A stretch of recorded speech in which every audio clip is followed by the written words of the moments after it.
Thanks for watching. Don't forget to like, comment, share and subscribe to Mufti Tariq Masood, famous scholar. جب شعیب علیہ السلام دعوت دیتے دیتے دیتے طویل عرصہ گزر گیا نا، قوم پیسوں کے معاملے میں یاد رکھو لوگ مولاناؤں کی بات نہیں مانتے. ان کے ساتھ بھی یہی مسئلہ ہو رہا تھا. قرآن میں دوسرے مقام پر آتا ہے کہ اصلاتک تأمرک ان نترک ما یعبد آباؤنا ونفعل فی اموالنا ما نشاء. آپ کی نماز، آپ نماز پڑھیں شعیب علیہ السلام، ہم آپ کو نماز سے منع نہیں کرتے. ہماری تجارت میں آپ دخل اندازی مت کریں. پیسہ کیسے کمانا ہے یہ آپ کو نہیں پتہ، یہ ہمیں پتہ ہے. اب لوگ مولویوں سے تجارت کے مسائل نہیں پوچھتے. میں نے پچھلے سال نا تبلیغ کے کچھ اکابر تھے کیا ہیں، اللہ ان کی عمر میں برکت دے، پروگرام بنایا کہ ہم تاجروں کے لیے ورک شاپ کرواتے ہیں، ان کو تجارت کے مسائل سکھائیں گے. بڑے بڑے تاجروں سے میں نے رابطہ کیا، کسی نے لفٹ نہیں کرائی. میں نے ان بزرگ کو فون کیا، میں نے کہا لفٹ ہی نہیں کرا رہا کوئی. ویسے حضرت جی ہر وقت آگے پیچھے، مفتی صاحب ہمارے یہاں کب آئیں گے، ٹھیک ہے نا. اور نارملی بیان کے لیے بہت لوگ، انہوں نے کہا یہ جو تجارت کے مسائل کا لیبل ہے نا یہ بڑا خطرناک ہے. لوگ یہ سمجھتے ہیں مولانا لوگ ہماری تجارت میں کیا کر دیں گے، ٹانگ اڑا دیں گے، یہ حرام ہے، یہ ناجائز ہے. اچھا بھلا ابھی چل رہا ہے، چلنے دو، پتہ نہیں فیکٹری ہے نا بند کروا دیں کہیں. یہ سمجھ میں نہیں آ رہی بات، حالانکہ ایسا بالکل بھی نہیں ہے. تو انہوں نے کہا ٹیکنیکل طریقے سے آپ ان کو یہ نہیں بتائیں کہ ہم تجارت کے مسائل بتا رہے ہیں، یہ مسائل کے لفظ سے ڈریں گے. ان کو یہ بتائیں ہم تجارت کے فضائل کی ورک شاپ کروا رہے ہیں. صحیح ہے نا، اسلام میں تجارت کے فضائل بھی ہیں نا. لیبل فضائل کا ہو، جیسے وہ لیبل ہوتا ہے امت کے اتحاد کا، کام کیا ہو رہا ہے، آگ لگانے کا. وہ بزرگ نے یہ لکھا، وہ بزرگ نے یہ لکھا، امت کو میں جوڑ رہا ہوں. ابھی عجیب طریقے سے جوڑ رہا ہے بھائی تو. میں لوگوں سے کہتا ہوں نا، آپ نے اپنے تمام رشتہ داروں کو گھر میں بلایا، دعوت دی، سب آ کے بیٹھ گئے، پھر آپ نے سب کے عیب نکالنا شروع کیے. میرے ماموں اس دن یہ کر رہے تھے، میرے چاچو اس دن یہ کر رہے تھے، تیرے پپا نے یہ کیا. اب جب سب میں آگ لگ گئی، کیا کر رہا ہے، کہہ رہے میں رشتہ داروں میں جوڑ پیدا کر رہا ہوں، فرقہ واریت کو ختم کر رہا ہوں. تو ہم کیا لگائیں گے، لیبل فضائل کا. ان کو بتاتے رہیں گے بھائی یہ حرام ہے، یہ ناجائز ہے. لیکن صحیح عالم کیا کرتا ہے، وہ یہ نہیں کہتا کہ صرف کہ یہ حرام ہے، بلکہ وہ اس کا آلٹرنیٹ بتاتا ہے. بھائی یہ ناجائز ہے لیکن یوں کر لو تو آپ کا پروفٹ بھی کم نہیں ہوگا، لیکن یہ تجارت کیا ہو جائے گی، جائز ہو جائے گی. لیکن لوگ بڑے ڈرتے ہیں، وہ کہتے ہیں مفتیوں کے سر پہ سینگ لگے ہوئے، یہ ٹکر ماریں گے ہمیں، ہمارا اچھا بھلا کام چل رہا ہے، دھندا چل رہا ہے، اس کا بیڑا غلط کر دیں گے. لیکن بہرحال اچھے لوگ بھی دنیا میں موجود ہیں. بہت سے تاجر پوچھتے ہیں. اب ایک پرسوں چند دن پہلے تاجر کا فون آیا کہ میرا کنٹینر آ رہا ہے، 20 لاکھ کا کنٹینر ہے، میں نے 25 میں فروخت کر دیا ہے آگے، حالانکہ کنٹینر ابھی پورٹ سے لگا نہیں ہے. بھائی یہ تو جائز نہیں ہے. نبی صلی اللہ علیہ وسلم کی صحیح حدیث ہے، کوئی بھی چیز قبضے میں لیے بغیر آپ آگے نہیں بیچ سکتے. اب میں صرف اتنا کہہ دیتا جائز ہے، وہ کہتے ہیں ابے یار یہ 5 لاکھ کا اچھا بھلا پروفٹ کیا ہو گیا، تیل ہو گیا، اب تو ہم کر ہی نہیں سکتے، سارے تاجر پہلے سے ہی کر رہے ہیں یہ سب کچھ. تو آلٹرنیٹ بتا دیتا ہے آدمی. بھائی آپ ایسا کریں، کنٹینر ابھی لگا نہیں ہے، آپ بیچیں نہیں، بیچنے کا وعدہ کر لیں. سمجھ میں آ رہی ہے بات، کیا کر لیں، بیچیں نہیں نا، ابھی بیچنے کا کیا کر لیں، وعدہ کر لیں. بکنگ کے پیسے لے لیں ایڈوانس، بے شک 25 لاکھ ایڈوانس لے لیں، کہیں ابھی میں نے بیچا نہیں ہے، یہ صراحت کریں. کنٹینر پہلے لگے گا، میرے قبضے میں آئے گا، اس کے بعد میں آپ کو بیچوں گا، اور اس وقت آپ کو یہ حق حاصل ہوگا کہ آپ خریدنے سے انکار کر دیں، کیونکہ ابھی بیچا ہے نہیں. انکار کریں گے آپ کو آپ کی پیمنٹ واپس مل جائے گی. لیکن عام طور پر ایسے موقع پہ کوئی انکار کرتا ہے نہیں. سمجھتے ہو کہ نہیں سمجھتے ہو؟ تو ایک چیز قبضے میں ہے ہی نہیں، ایسے بیچ در یہ تو ایک قسم کا سٹا ہے یہ. اور یہی ہو رہا ہے فوریکس ٹریڈنگ میں، یہی ہو رہا ہے نا. آپ دیکھو جو انٹرنیٹ پہ ٹریڈنگ ہو رہی ہے زیادہ تر، تو قبضے میں لائے بغیر چیز بیچ نہیں سکتے. ہاں پلاٹ ایسی چیز ہے جو اگر آپ نے خرید لیا تو قبضہ کیے بغیر بھی بیچ سکتے ہیں. سمجھتے ہو کہ نہیں سمجھتے ہو؟ تو پلاٹوں کی فائل ہیں تو ادھر ادھر، لیکن اس میں بھی یہ ضروری ہے کہ خریدا ہو، آپ کی ملکیت میں آ گیا ہو، اور یہ پتہ ہو کہ ہے کہاں. اب یہ مسائل کا پورا سیشن شروع ہو جائے گا، پھر میں آگے چلتا ہوں. یہ تو واعظ و نصیحت کی باتیں ہیں نا. تو تو خرید و فروخت کے اسلام کا ایک نظام ہے, آپ نے اس نظام کو فالو کرنا ہے. ہم انگریز نہیں ہیں کہ جیسے چاہیں تجارت کریں, وہ تو کرتے رہتے ہیں, پتہ نہیں کیا کیا چیزیں نکال رہے ہوتے ہیں. 4 آدمی کو تم یہ بیچو تو وہ آگے ہر 4 میں سے ہر ایک آگے 4 کو بیچے گا, تو ان کا بھی پروفٹ تمہیں ان کا تجھے کس کھاتے میں مل رہا ہے ان کا پروفٹ ہے بھائی. ایک دفعہ ہمارے پاس ایک صاحب آئے, ہمارے استاذ بھی بیٹھے ہوئے تھے, کہنے لگے کہ ہم نے یہ جوسر مشین بنائی ہے, ایکچولی نہیں بلکہ میڈیسن تھی, کوئی وٹامن کی تھی, کوئی ایک جنرل جو ہوتی ہے نا, ایک عام جو لوگ عام طور پہ استعمال کرتے ہیں. کہا ہم یہ اس طرح سے بزنس کر رہے ہیں کہ ہم یہ بیچیں گے جتنوں کو بھی, ان کو ہم یہ سہولت دیں گے کہ آپ نے بھی آگے 10 آدمیوں کو بیچنی ہے, پھر وہ 10 میں سے ہر ایک 10 کو, تو ان میں سے ہر ایک کا کمیشن ان 5 کو ملے گا. اب اس کی وجہ سے اس میڈیسن کی جو مارکیٹ ویلیو سے زیادہ ویلیو پہ بیچ رہے ہیں, وہ ظاہر ہے نارمل ویلیو پہ بیچنے کے لیے اس تکلف کی ضرورت تھوڑی ہے.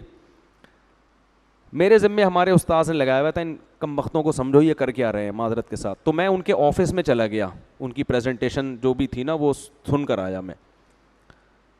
تو پتہ یہ چلا کہ یہ جو میڈیسن کی قیمت اتنی ہے, اضافی قیمت جو بندہ دے رہا ہے نا, وہ صرف اس چکر میں دے رہا ہے کہ آگے میں 10 آدمیوں کو یہ پہنا دوں گا اور یہ میرے پیسے کور ہو جائیں گے. اگر یہ 10 کو نہیں پہنا سکا تو یہ پیسے کور نہیں ہوں گے. تو یہ جائز طریقہ نہیں ہے. لیکن وہ پتہ نہیں فتوے بھی آپ ہر جگہ سے آج کل مل جاتے ہیں, کہیں سے ٹھپے وپے لگا کے لائے ہوئے تھے حلال ہے. تو ہمارے استاذ نے ان کو ڈانٹا کہ اگر یہ اتنی بہترین دوا ہے تو کم بختوں تو میں کہہ رہا ہوں, جا کے انسان کے بچوں کی طرح میڈیکل اسٹور پہ کیوں نہیں رکھوا دیتے اس کو بھائی. اس کی آپ پبلسٹی کریں, اس کی ایڈورٹائزمنٹ کریں, بتائیں بھائی اتنی مفید چیز ہے تو لوگ خریدیں. ان کو پتہ ہے لوگ اس طرح سے نہیں خریدیں گے, اور اس کا نقصان ان کو ہوگا جو آخر میں رہ جائیں گے, جن سے خریدنے والا کوئی بھی نہیں ہوگا. یہ چین چلتی ہے ایسے, تو یہ ناجائز ہے. تو سیدھی طریقے سے انسان کے بچوں کی طرح پیسہ کماؤ میرے بھائی, جیسے ساری دنیا یہ گورے جو ہے نا کھوپڑی لڑاتے رہتے ہیں, کسی طرح سے پیسہ ہم اپنے پاس سمیٹیں. اس میں لوگ کروڑ پتی بن گئے ہیں بیٹھے بیٹھے.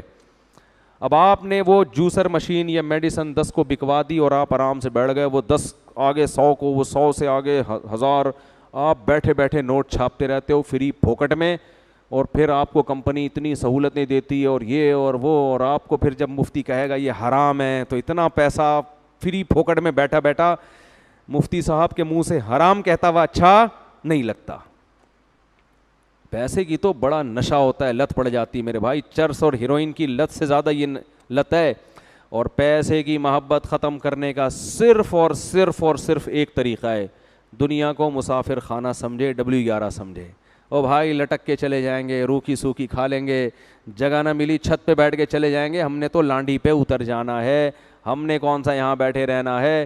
پیسے ہوں گے انجوائے کریں گے, نہیں ہوں گے تو لٹک کے سفر کریں گے, یہ بھی انجوائے کریں گے. پیسے ہوں گے پراٹھے کھائیں گے, انڈے پراٹھے کھائیں گے, نہیں ہوں گے سوکھی روٹی چائے میں ڈبو کے کھائیں گے. 4 دن میں اس کی بھی عادت ہو جاتی ہے, کوئی ٹینشن لینے کی بات نہیں ہے. گھر ملے گا سوئیں گے, نہیں تو فٹ پاتھ پہ منجی ڈال کے سو جائیں گے. اور منجی کا فائدہ اتنا زیادہ ہے, میں نے ایک بیان کیا تھا کہ بیڈ پہ سونے میں نقصان ہے, بیڈ میں نیچے سے ہوا نہیں لگتی. منجی ڈال کے چارپائی ڈال کے سوئیں گے نا تو اس میں نیچے سے بھی ہوا لگتی ہے, یہ بہت بڑا فائدہ ہے. تو پیسے کو زیادہ اپنا باپ مت بناؤ, یہ کچھ بھی نہیں ہے. مل جائے اللہ کی نعمت ہے, نہیں تو کوئی ٹینشن والی بات نہیں ہے. نکالو اس کو دل سے, اس گٹر کو. ایسا نوٹوں پہ مر رہے ہیں یار. انسان تمہیں اللہ نے بنایا, تم چیزوں پہ مرتے ہو, مٹی کی بنی ہوئی چیزوں پہ. تبلیغ والے کہتے ہیں نا گشت کے دوران, یہ کھڑی مٹی اور یہ کیا ہے پڑی مٹی. لوگ کہتے ہیں بیوی بچے ٹینشن دیں گے جب پیسہ کم ہو جائے گا. تو بیوی بچوں کو بولو بھائی اسی میں گزارا کرنا ہے کرو, نہیں تو پتلی گلی سے نکلو. بیوی بچوں کی بھی زیادہ ٹینشن نہ لو. یہ بیوی اور بچے بھی مسافر خانہ میں ملے ہوئے ہیں آپ کو, یہ کون سا ہمیشہ رہیں گے. نہیں آ رہی بات میرا خیال ہے سمجھ میں. تو کسی چیز کو اپنے اوپر مسلط کرنے کی ضرورت نہیں ہے. غربت میں اگر بیوی بھاگ جائے نا آپ کی, تو اس کا مطلب یہ اچھی بیوی تھی نہیں. میرے پاس لوگ آتے ہیں, کسی کے میں راز فاش نہیں کر رہا, بہت لوگ آتے ہیں, پیسہ تھا تو بیگم ہمارے ساتھ تھی, اب میں غریب ہو گیا ہوں, جاب چھوڑ گئی ہے, بیگم کیا ہو گئی ہے, بھاگ گئی. وہ میرے پاس آتے ہیں کہ میں ان کو تعویذ بتاؤں کہ واپس آ جائے. میں ان سے کہتا ہوں شکر ادا کرو بے وفا عورت بھاگ گئی ہے. آزمائش میں پتہ چلتا ہے. میں نے کہا اب اگر پیسہ آئے اس کو واپس مت لانا.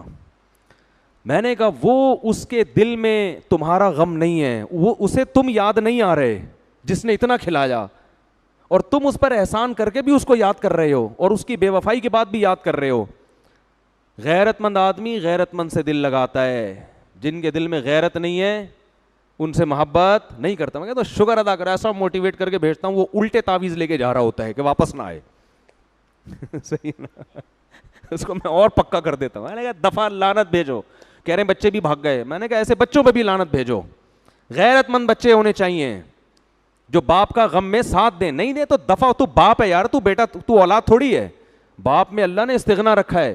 دیکھو چھوٹے بچوں کو تو محبت بہت زیادہ دو, میرے بچے میرے, ان کو لانے کی بھی کوشش. جب بڑے ہو جائیں تو اب ان کی ذمہ داری آپ کو عزت دیں, تو آپ ان کو محبت دو بشرطے کہ وہ بھی آپ کو محبت دیں. نہیں دے رہے, بیٹا ہم نے پال پوس کے بڑا کر دیا, آپ پر ہم نے احسان کیا, تمیز سے رہنا ہے رہو, نہیں تو پتلی گلی سے نکلو. ہم نے آپ کو اپنے لیے پالا ہی نہیں ہے, ہم نے آپ کو آپ کے لیے پایا, آپ پر احسان کرنے کے لیے, خدا کا حکم سمجھ کے, اپنی خدمت کے لیے نہیں. خدمت کرو گے اللہ راضی ہو جائے گا, نہیں کرو گے جاؤ یہاں سے. تھوڑا سا اسٹائل اپنا چینج کرو گے تو اچھی سی, ورنہ بھائی دنیا تو بڑی نالائق ہے, تمہیں غم دے دے کے جان سے مار دے گی, روئے گی بھی نہیں. وہ بیوی بھاگ گئی, وہ میرا بچہ میرے ساتھ یوں کر رہا ہے, میرے ماموں نے یہ کر دیا, میرے چاچو نے یہ کر دیا, ابے میں نے اس پر اتنا احسان کیا, آج وہ مجھے آنکھیں دکھا رہا ہے, تو کیوں احسان کیا بھائی؟ تو نے اس لیے احسان کیا تھا کہ وہ تجھے جھکے گا تیرے سامنے. کون جھکتا ہے؟ سبزی والے پر میں نے کتنا احسان کیا تھا. غریب آدمی کمبخت کے گھر میں بیٹھنے کی جگہ نہیں تھی, فرش پہ بیٹھتا تھا وہ, کتنا پیسہ اس کو ہم نے کھلایا, اور اسٹیمپ پیپر کے انگوٹھے مجھے گفٹ میں دے کے چلا گیا. اب ہم روتے رہے, ابے میں نے احسان کیا. ابے بھائی تم نے احسان کیا تھا, اگر اللہ کے لیے کیا تھا تو اللہ راضی ہو جائے گا, بزنس کے لیے کیا تھا تو بزنس میں تو یہ ہوتا ہے. تو جب تک دنیا کو مسافر خانہ نہیں سمجھو گے میرے بھائی, دنیا تمہیں ایسا چترول لگائے گی نا, یہ بڑی بے شرم اور غیرت لیس دنیا ہے یہ. اب گالیاں تو نہیں دے سکتا نا میں ممبر پہ بیٹھ کے, اس لیے میں تھوڑا انگلش ملا کے, ورنہ اس کو جتنی گالیاں دی جائے نا یہ کیا ہے, کم ہے. اس سے زیادہ دل صرف کس سے لگاؤ؟ اللہ سے. اللہ وفا کرتا ہے, تھوڑا کرو گے بہت زیادہ دے گا. ابراہیم علیہ السلام نے دنیا سے نہیں اللہ سے وفا کی تھی. اللہ کہتے ہیں واتخذ اللہ ابراہیم خلیلا, اللہ نے ابراہیم کو اپنا جگری دوست بنا لیا, خلیل بنا لیا. یعقوب علیہ السلام نے کس سے وفا کی؟ اللہ سے. کیسا نوازا اللہ نے. تو اللہ سے وفا کرو گے تو بھائی سب کچھ ملے گا. باقی دنیا کے ساتھ اچھا سلوک کرو, سب کے ساتھ اچھے رہو, بے وفائی نہ کرو, معاہدے مت توڑو, اپنا الو سیدھا رکھو. پھر بھی سیدھا چلتا ہے کوئی, چلے نہیں چلے تو. اور یاد رکھو آدمی جب خود غلط ہوتا ہے تو پھر اس کی وجہ سے جو اس کو غم پہنچتے ہیں نا, ان میں صبر کی توفیق نہیں ملتی. خود سیدھا ہو, پھر اگر ٹینشنیں بھی ملیں گی, ان ٹینشنوں میں اللہ صبر کی توفیق دیتا ہے. تو خیر میں جلدی سے بیان ختم کرتا ہوں, کہاں سے کہاں چلا گیا. تو وہ جو ہے نا, جب ان کو سمجھا رہے بھائی تم قحط زدہ لوگ نہیں ہو, کھاتے پیتے لوگ ہو, کیوں ڈنڈی مار رہے ہو, تو قوم کے پاس کوئی جواب نہیں تھا. وہ کہنے لگے لنخرجنک یا شعیب, اے شعیب ہم تجھے اپنی بستی سے نکال دیں گے, بہت زیادہ ہو گئی ہے, ہم کیا کریں گے, آپ کو اپنی بستی سے نکال دیں گے. اور اللہ فرماتے ہیں فأخذتهم الرجفة, ایک زلزلے نے ان کو پکڑا ہے. فأصبحوا فی دارہم جاثمین, صبح جب اٹھیں تو سارے اوندھے منہ مرے ہوئے تھے. ناپ تول میں کمی کرنے سے بھی زلزلے آتے ہیں. جب تجارت میں لوگ خیانتیں کرتے ہیں, جھوٹ بولتے ہیں, ان سے بھی کیا ہوتا ہے, آسمانی آفتیں آتی ہیں. تو جب وہ قوم الٹ گئی, اللہ فرماتے ہیں فتولی عنہم, حضرت شعیب علیہ السلام نے بستی کے قریب جا کے کہا, پیٹھ پھیری اور کہا یا قوم لقد ابلغت رسالات ربی, اے میری قوم میں نے اپنے رب کا پیغام تم تک پہنچا دیا. ان مردوں سے خطاب کر رہے ہیں عبرت کے لیے. ونصحت لکم, اور میں نے تمہارا بھلا چاہا تھا, تمہارا برا نہیں چاہا تھا. فکیف آسیٰ علی قوم کافرین, اب بتاؤ میں تم پر افسوس کیسے کروں. یعنی ایسے موقع پہ تو افسوس ہونا چاہیے نا, بیچارے مر گئے, لیکن پتہ نہیں مجھے افسوس ہو نہیں رہا, کیونکہ میں نے تو تمہاری خیر خواہی میں اپنی صلاحیت کو پورا خرچ کر دیا تھا. اب مجھے تم پر رونا نہیں آ رہا.